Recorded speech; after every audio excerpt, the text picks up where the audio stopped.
कहानी श्री कृष्ण लीला। जन्म से युवावस्था तक। बहुत समय पहले की बात है। मथुरा नगरी में कंस नाम का एक बहुत क्रूर राजा राज करता था। वो अपनी प्रजा पर बहुत अत्याचार करता था। कंस की एक बहन थी, देवकी, जिसका विवाह वसुदेव से हुआ था। एक दिन कंस को आकाशवाणी हुई कि देवकी का 8वां पुत्र ही उसका वध करेगा। ये सुनकर कंस बहुत डर गया और उसने देवकी और वसुदेव को कारागार में डाल दिया। कंस ने देवकी की 7 संतानों को जन्म लेते ही मार डाला। जब देवकी 8वीं बार गर्भवती हुई तो चारों ओर खुशी का माहौल छा गया। भाद्रपद मास की कृष्ण पक्ष की अष्टमी तिथि को घनघोर अंधेरी रात में मथुरा के कारागार में भगवान विष्णु ने कृष्ण के रूप में जन्म लिया।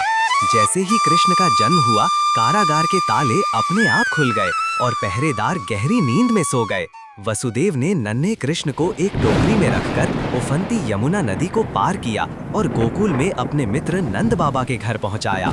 वहां उन्होंने कृष्ण को यशोदा मैया के पास छोड़ दिया और उनकी नवजात बेटी को लेकर वापस कारागार आ गए।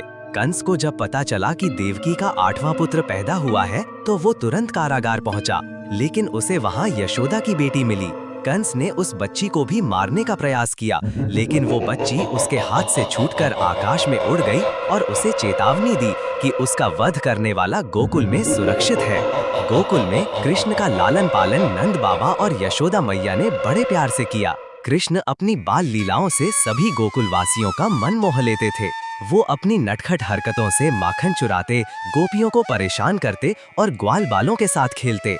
उनकी इन लीलाओं को देखकर सभी खुश हो जाते थे।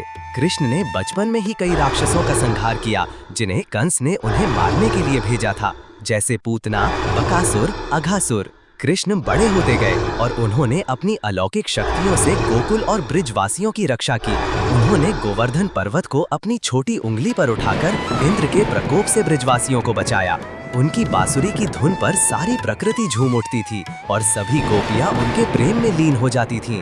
कृष्ण ने बलराम भैया के साथ मिलकर अनेक साहसिक कार्य किए और अपनी पहचान एक वीर और लीलाधारी भगवान के रूप में बनाई। इन सभी घटनाओं ने उन्हें मथुरा के कंस का वध करने और धर्म की स्थापना करने के लिए तैयार किया। यह है भगवान कृष्ण के जन्म से लेकर उनके बड़े होने तक की कहानी। आपको ये कहानी कैसी लगी कमेंट्स में जरूर बताइए और पसंद आई हो तो लाइक, शेयर और सब्सक्राइब करना ना भूलें, जिससे हमें नई नई कहानी बनाने प्रेरणा मिलती है।